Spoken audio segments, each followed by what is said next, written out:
और यहाँ आपको बताएं कि पंजाब के बेशतर शहरों पर शदीद धुंध का राज बरकरार है। हद निगाह इंतहाई कम होने के बायस मुख्तलिफ मकामात पर मोटरवेज बंद कर दिया गया है। इस पर बात करेंगे डॉन न्यूज़ के नुमाइंदे नौमान लियाकत से। नौमान, बताएगा इस वक्त धुंध की क्या सूरत हाल है? जी देखिए, लाहौर में अब धुंध की शिद्दत भी बढ़ने लगी है और सुबह सवेरे शहर के अंदर इस कदर धुंध है कि हर चीज को धुंधला कर रख दिया है। धुंध की वजह से सुबह सवेरे जो दफातर जाने वाले शहरी हैं या स्कूलों कॉलेज जाने वाले बच्चे हैं, इनको काफी परेशानी का सामना करना पड़ रहा है।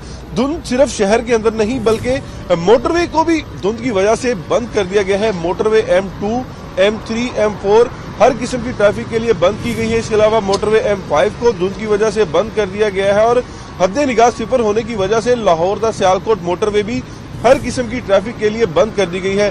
तर्जुमान मोटरवे के मुताबिक धुंध की शिद्दत बहुत ज्यादा हो चुकी थी, हद निगाह सिफर थी, जिसकी वजह से मोटरवे के सेक्शंस को बंद किया गया और इसका मकसद सिर्फ यही था कि कोई भी ऐसा हादसा पेश ना आए जिससे कोई जानी नुकसान हो, जिसको मद्देनजर रखते हुए धुंध की वजह से मोटरवे के सेक्शंस बंद किए गए हैं।